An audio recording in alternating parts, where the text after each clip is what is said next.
Hello and welcomes back everyone, AnthWolf here with more Pillars of Eternity within Cliaban Rilag, the Engwithan Ruins, as we continue the main storyline. Let's delve to level 2 and see what's here. So far it hasn't been so bad.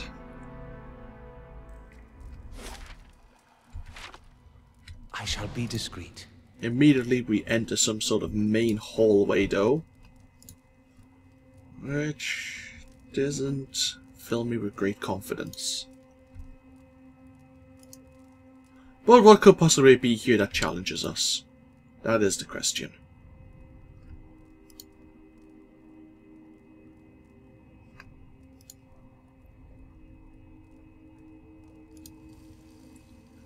A series of pictographs, simple but clear, are carved on a column in this alcove.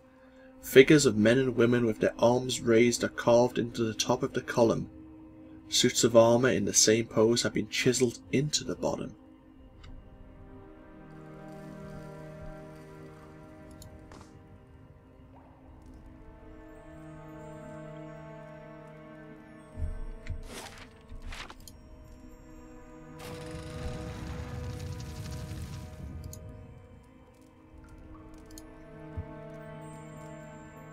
Let's travel this way first.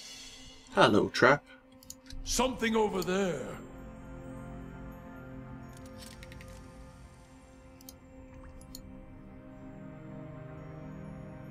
At least we're getting some experiences from disarming traps.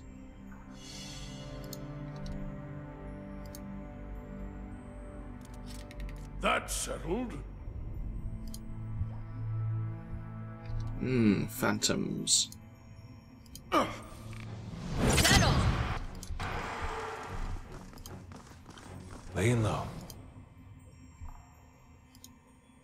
That was far too easy. What could be hiding behind this door which would pose a problem?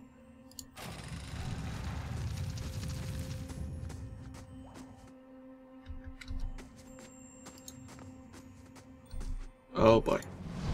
Settle. Not good. Not good at all.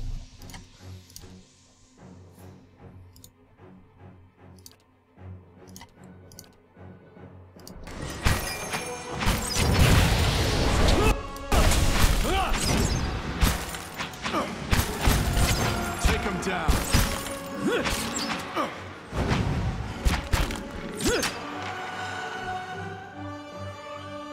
I hate spirits of all kinds. Keeping an eye out. What the hell is this place? The pictograms in this alcove portray a procession marching to an altar. A lone figure lies upon the altar, and another member of the procession drives a dagger into his heart.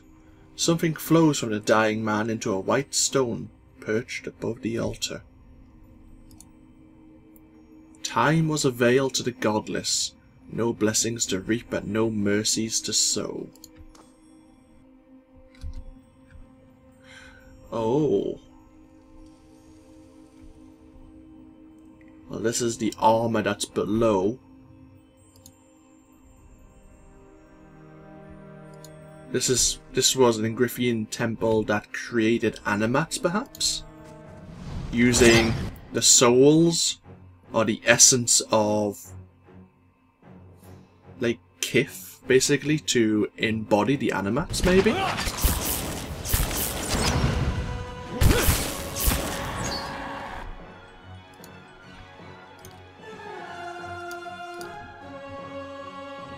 thoughts.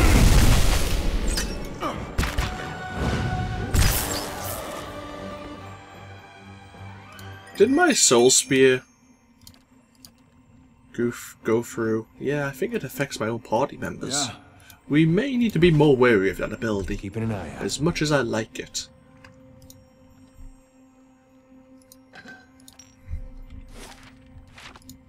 This passageway seems to lead back to the main room I avoided there.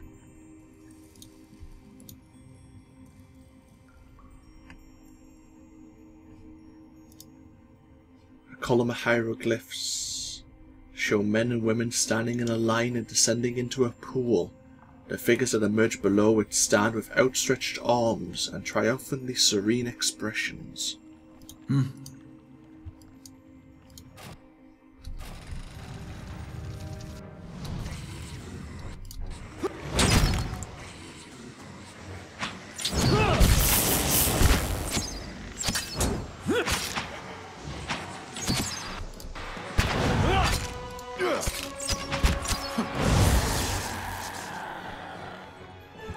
Durance is not doing well. In fact, if he goes down, he's going to be maimed. If secrets whisper here, I shall listen for them.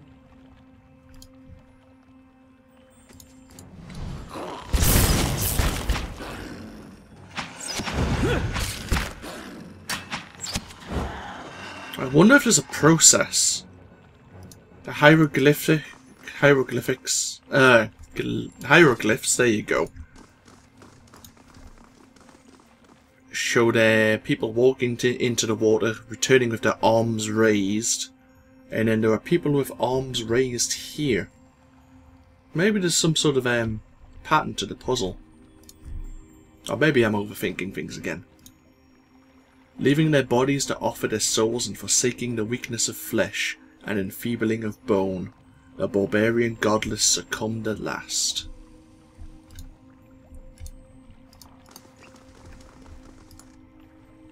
A man and woman carved from lustrous adra pour the contents of a vase at their feet. Oh, I see. Okay. Let's quick save. Engwithan Key. A multifaceted piece of crystal has been cut and polished to perfection. I wonder if then we can use this key on this doorway. Perhaps. Anyhow, before we go any further, we'll quick save again and we're going to rest up. Just in case Durance happens to go down. Because we don't want that to happen, of course. Now we'll take a sip of juice.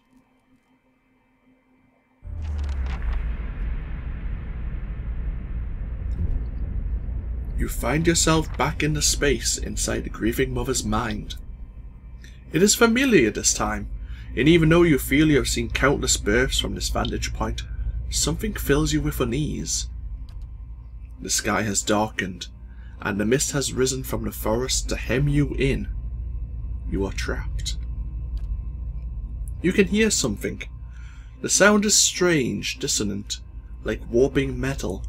You grit your teeth against the noise, and yet, as it rises, the eerie melody drives the numbness from your limbs and clears a space in the mist.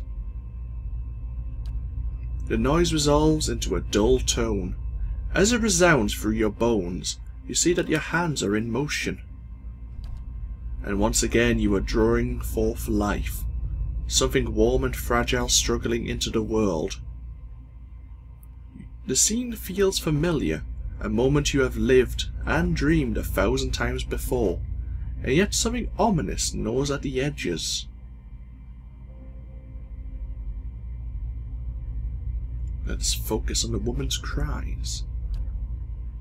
The woman should be in pain. The natural pain of childbirth. You know this, but it is faint, distant, and you realize that you are soothing the pain with your mind, smoothing out the eddies of pain and relaxing her thoughts just enough so she can still push from within, push the child forth. You are taking that pain onto yourself, but the pain has layers.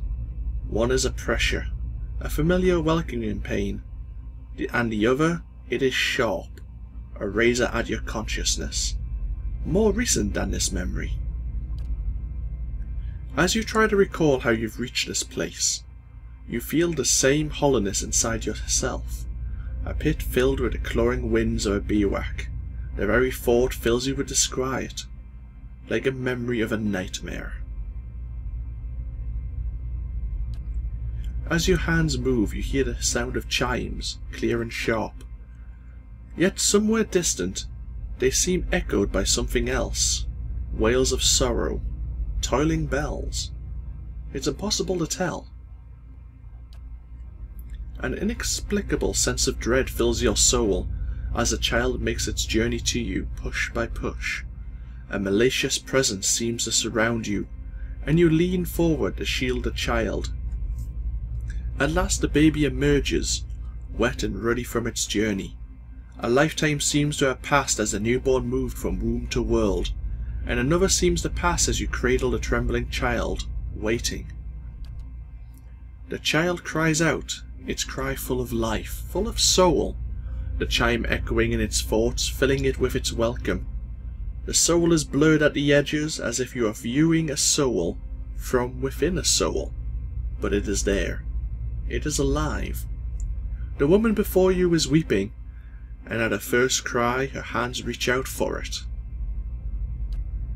You surrender the child to her, something you have done many times before, and as your hands move, a dull clangor sounds, and you feel a weight hanging from your wrist. You look down and see bones, tiny and malformed, hanging from a string about your wrist. They're heavier than they should be, and they clang together. They make a noise like funeral bells. The mother is too intent upon her newborn to pay you any heed, and so you hide your wrist behind your back. She need never know, can't ever know. As you hide the bone chimes, you shiver, in relief, with premonition, at the chill wind that suddenly sweeps the plateau.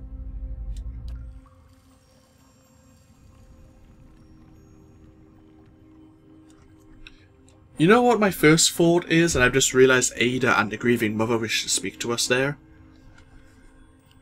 My first impression of that entire situation, in that malicious presence, I think that may have been Theos, the person or the guild leader of the Leaden Key, who's been reborn again and again, and he's pushed the spirit or the essence or soul, if you want to call it, out of that child's body and replaced it with his own, and that's how he was reborn.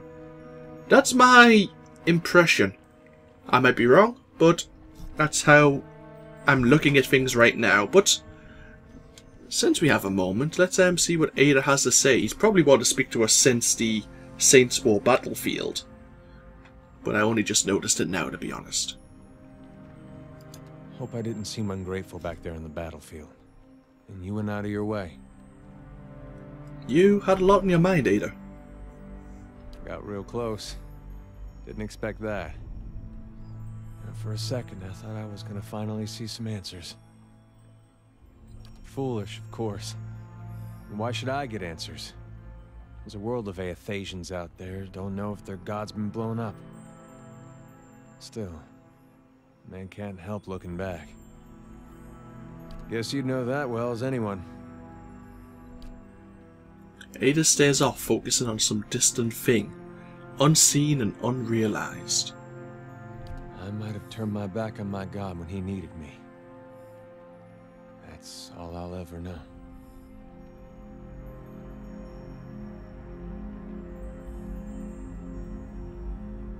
What would your brother have to say about that? He'd tell me to trust him.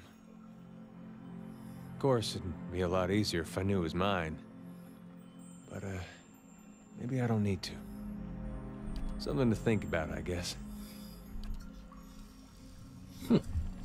Trying to reassure him there. And a grieving mother. Would you like to speak about that dream we kind of maybe just shared? Your mind comes bearing questions, Watcher. Yeah, we ended on bad ways last time we had this kind of conversation, but I have more questions for you.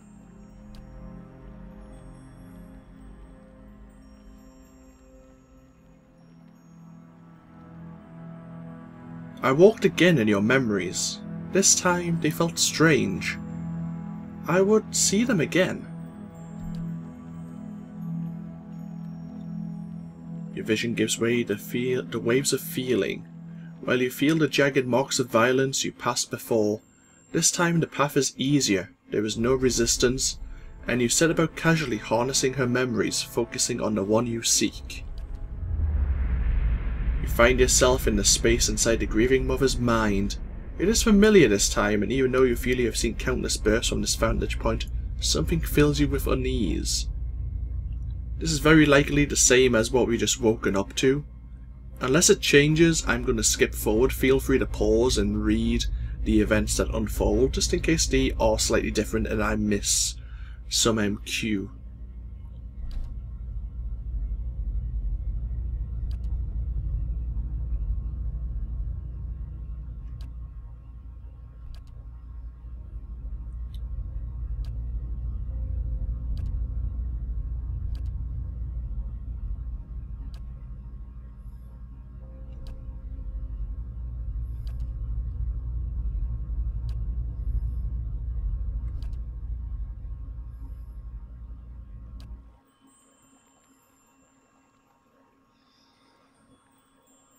With effort the scene bleeds of colour and your mind becomes your own again.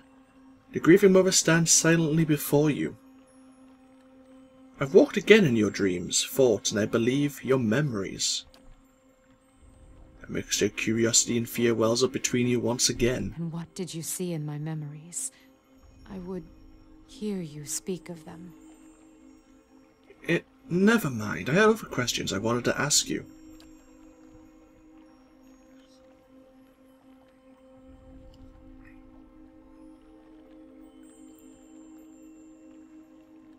What is that you're wearing on your wrist?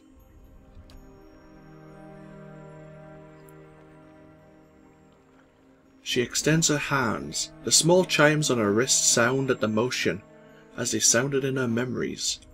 The chimes are finely crafted of white adra. They are wrapped around a grieving mother's wrists with tiny woven braids of hair of different colours, from white to black, brown to blonde. You feel as if you're noticing them for the first time. If the birthing chimes are given to newborns, why do you wear a set now? There was no child to carry it. And suddenly there's a rasping cry across your consciousness, and you see her flinch, visibly as if struck. She raises her hands, and you see the chimes draped from them, and yet they make no sound as she moves. In your memory, they looked like bones. And carry the weight of 100 deaths. I know, Watcher. This is about the Hollowborn, isn't it? The Hollowborn. The same chill you felt before is stronger now, as if it's welling up around your feet, to your ankles. You feel a sudden urge to draw away, as if from an unpleasant memory. The Hollowborn have a future. They can be saved, and the Tells spoke of such. How would you know? Have you seen this future? They can be saved. They must be saved. You have seen the beauty in childbirth. What good came into the world there on the plateau. You helped me recall it. It is a memory we shared. It is the truth. In the memory you hid the chimes on your wrist from the mother. Why is that? It is not what I hid, but what I saw she couldn't know. What do you mean? What really happened at the birthing bell? And what would you consider real, Watcher? The truth that was experienced and remembered? Or the one that burned out only to be swept under the rug and forgotten like ash from a fireplace? What happened mattered. Forgetting it doesn't make it any less real. And how much of your own life has been lost to the error of memory? How many loves and betrayals were colored with the false hues of emotion? A pity to wonder how much of your own life happened the way you recall. We should get going again. Every time we talk, we seem to offend her in some way, but I suppose it's kind of a philosophical debate on maybe memory, I suppose. Things that occur over time, obviously, you might view them back with rose-tinted glasses.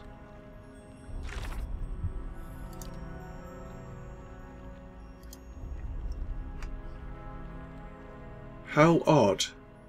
I just realised she wears Adra chimes around her wrist, the very chimes she claimed to always give to newborns.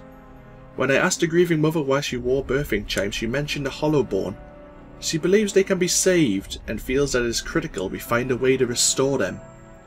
I pressed her and she became evasive. I know there's more to the story, but I have to spend more time with her in order to break through the lies she's roving around us both.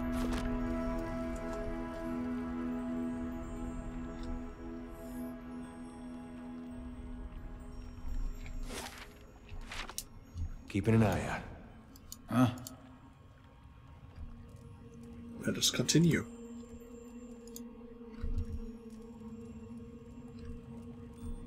Take him down. Take him down. Don't attack. Let's not attack Itamak today. The image in this alcove depicts a row of pale stones surrounding a suit of armour. Something flows from the stones and into the armour, imbuing it with a golden halo. Yeah. This definitely makes me think that this is some way an animate birthing site or creation ruin.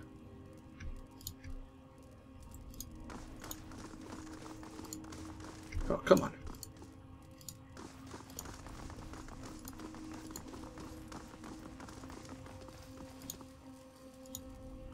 Four egg-shaped stones sit atop short, narrow pedestals, all face an altar in the middle of the room.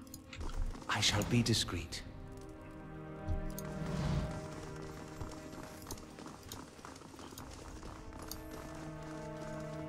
I shall be discreet. Oh, there's a doorway here, which we can open.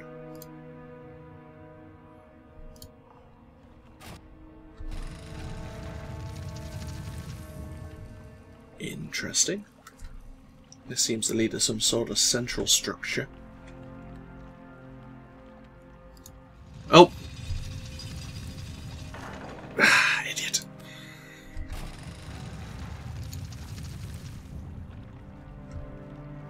Let's go. Settle! Let's go. Take him down.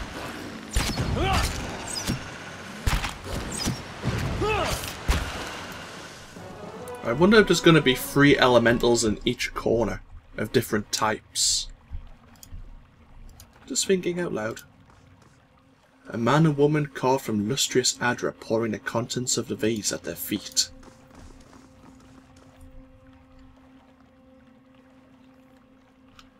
They shall see nothing while I see much. Good for you. Unlock with the Engwithan Key, yeah.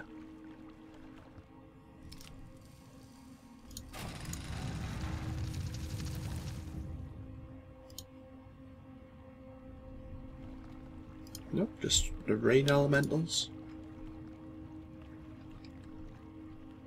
Here's another doorway. Let's fully explore around here first of all. More rain blights. Settle! Oh, there's some larger ones.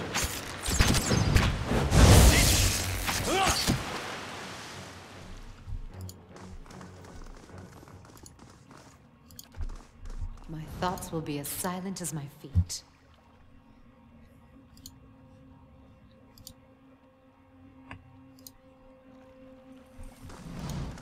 Okay, we came full circle. Let's activate fast mode and just get back down to this starting chamber and head this way instead then. I'm guessing this doorway is the way to go further. Nice and slow. And this should lead us back into the main chamber once again.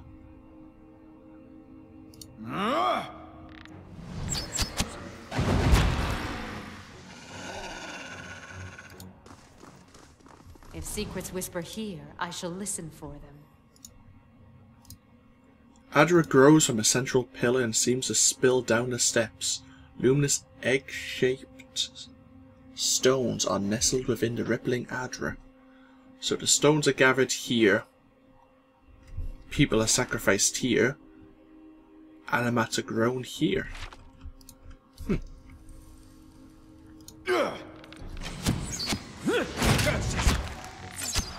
Let's go.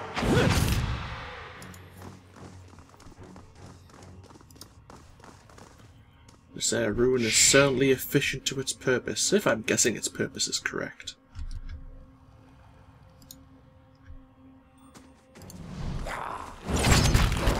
Oh boy! Let's not be reading any of these signs, goddammit. Bad timing. Yeah, that's gonna hurt. Let's not use that one, use this one instead.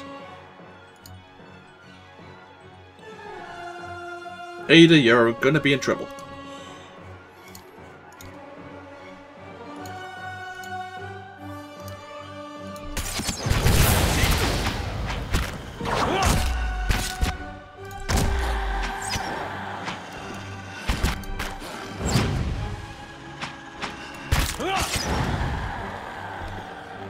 Oh. Animats went down faster than I expected. Right. Nice and quiet.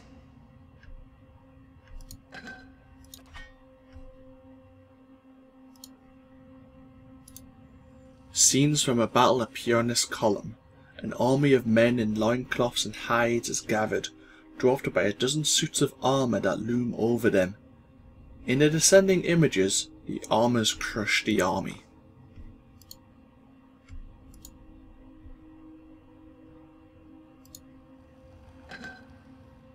Some more bloodstones and a crossbow.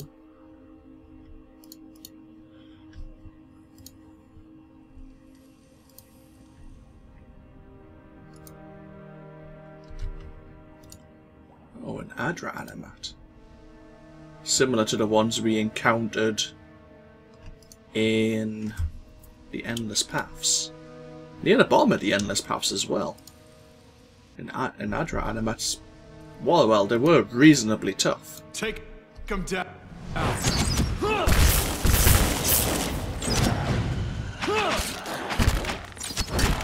Hey. This one repels me. Your thoughts must go deep. Switch out to your dagger.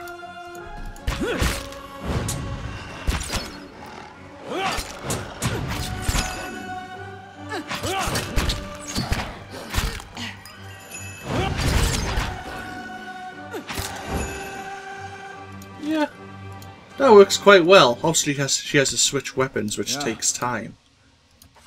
Oh, hello.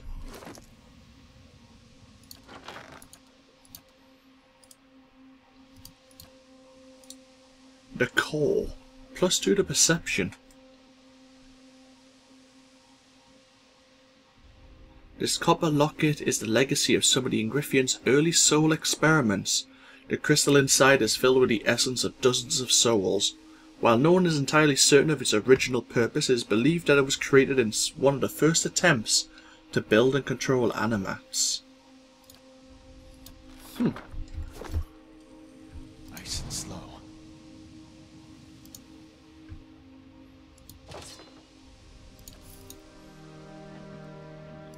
So this is where the animats are garbed, I'm guessing you could call it.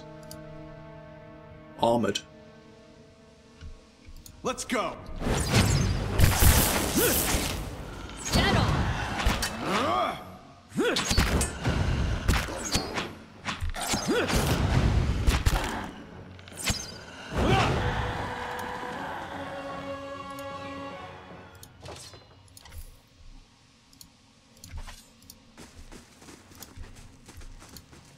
Images of men and women swinging hammers and heating iron over a forge fill this alcove. Fighters in iron, relentless and fierce as the thousands of foes.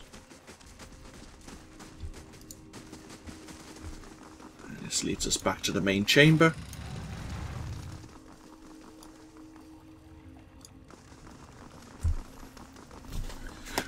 Let me just change position, let me have a drink of juice.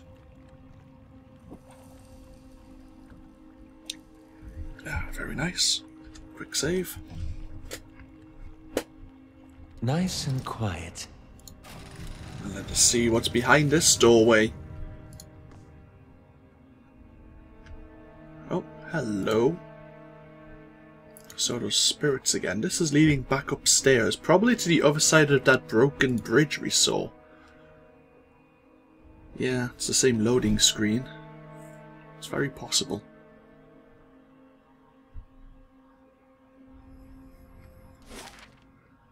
Yeah, it is.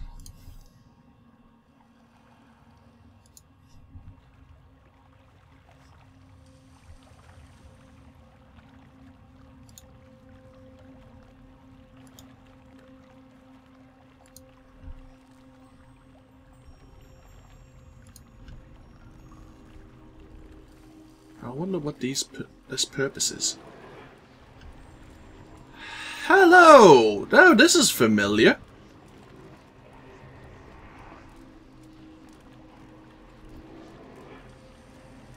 We discovered the Engwithan machine.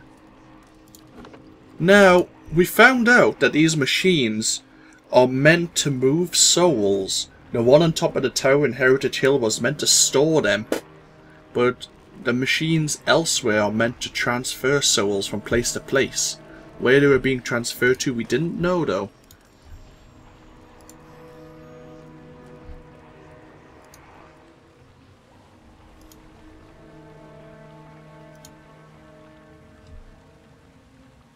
I'm guessing this is a way to leave.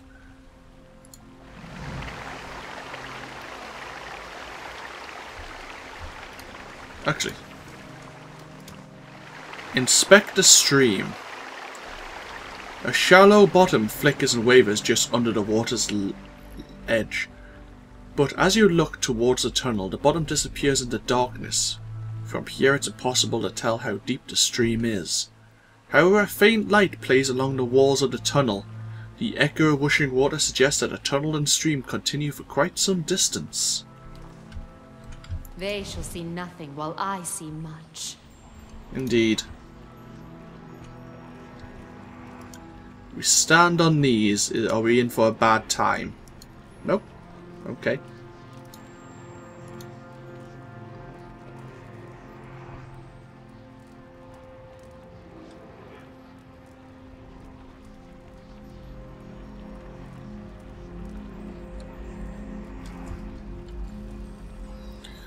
We know what happened last time we approached one of these machines. I'm quite nervous, especially if our companions die once again. Let's investigate the figures. Great. Something in the ether hums and buzzes through your teeth.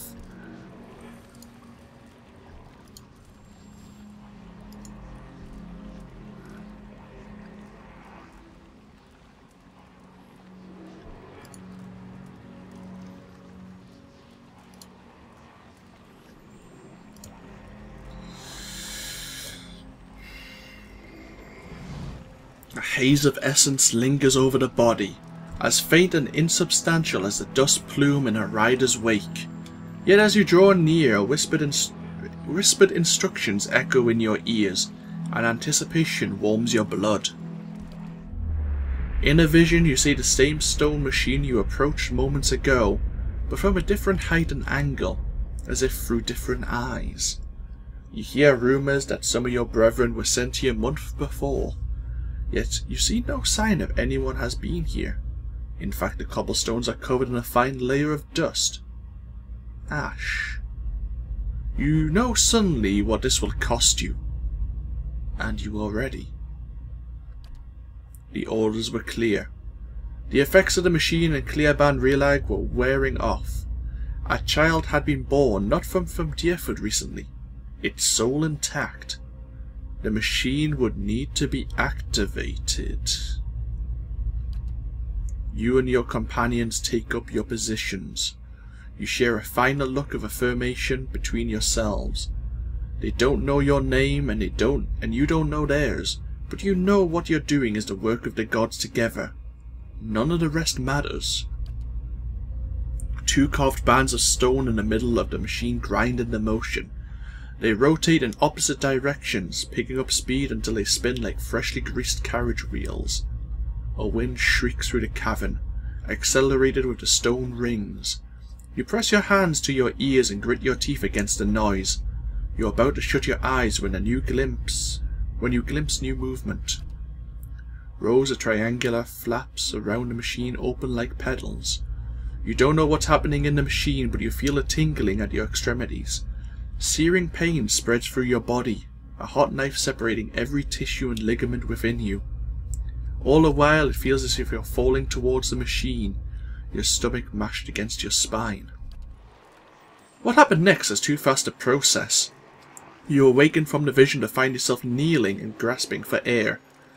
Holding your head, you let the tiles between your knees gradually come into focus. As you catch your breath, you remember the strange scene you saw outside Cliaban Rilag, where several robed figures fell amidst the howling bivouac. Looking at the ash scattered across the cavern floor, it is apparent that the Leaden Key has been doing this, whatever it is, all over the Deerwood. They're the ones that are causing the frickin' Hollowborn, aren't they?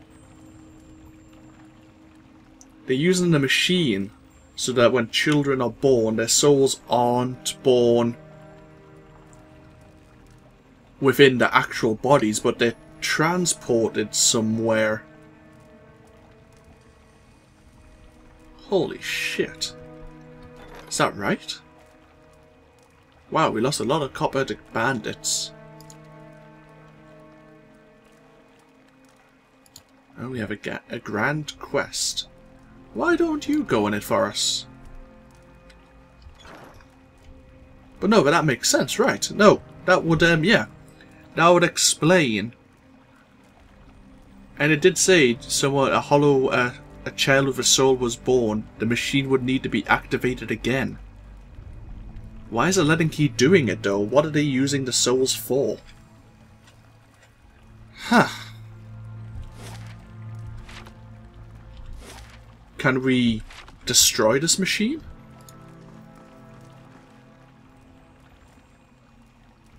Keeping quiet. I mean, the last machine like this, there was a control. There was a pedestal we could tell it to stop. We could overload it. I wonder if we could do it again. It isn't some sort of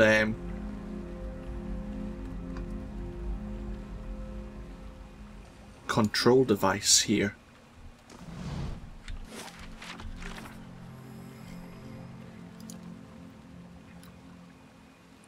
I had a vision of the Leaden Key agents surrendering their souls to the Engwithan machine in Cliaban Rilag. They performed the same ritual I witnessed outside Cliaban Rilag, which means they must be doing this all over the Deerwood. The thought of one of the agents suggested that they would ensure that infants in the area would be Hollowborn.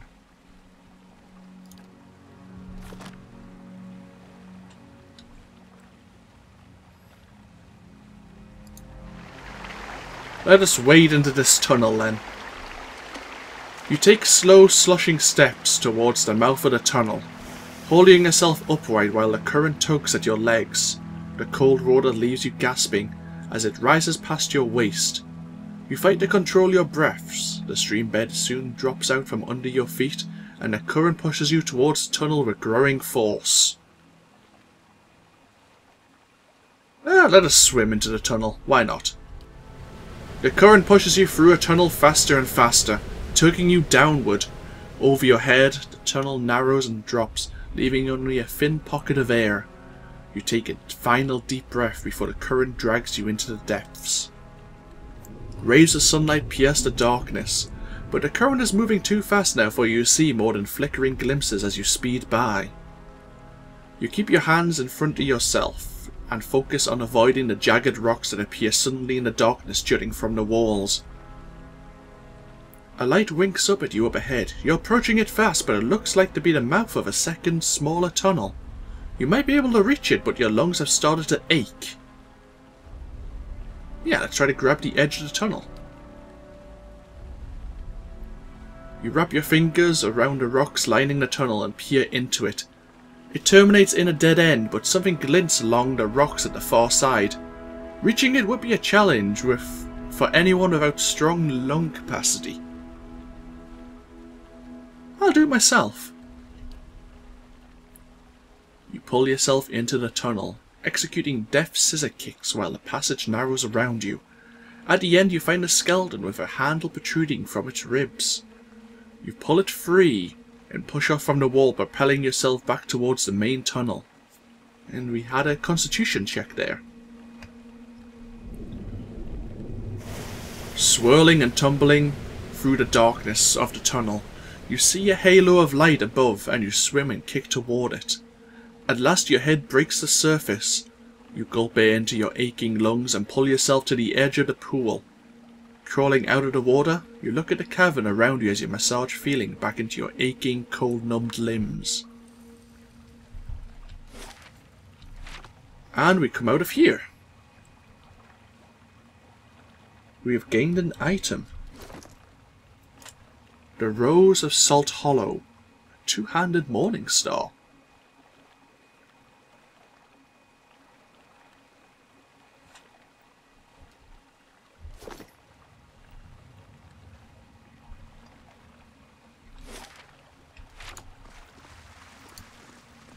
Let us see if we'll be able to leave these ruins without any interruptions.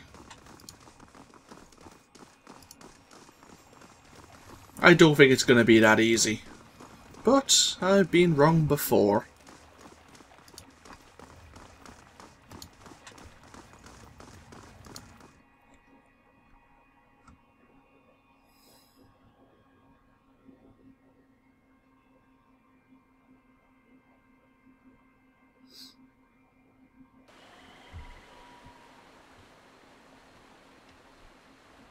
Are the Glanfathans going to be an issue for us?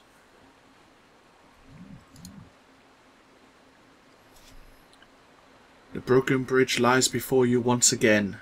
Let us jump to the other side. You cleared a gap without incident. There were some camping supplies here. We'll take them. Let us quick save. Let us try to leave.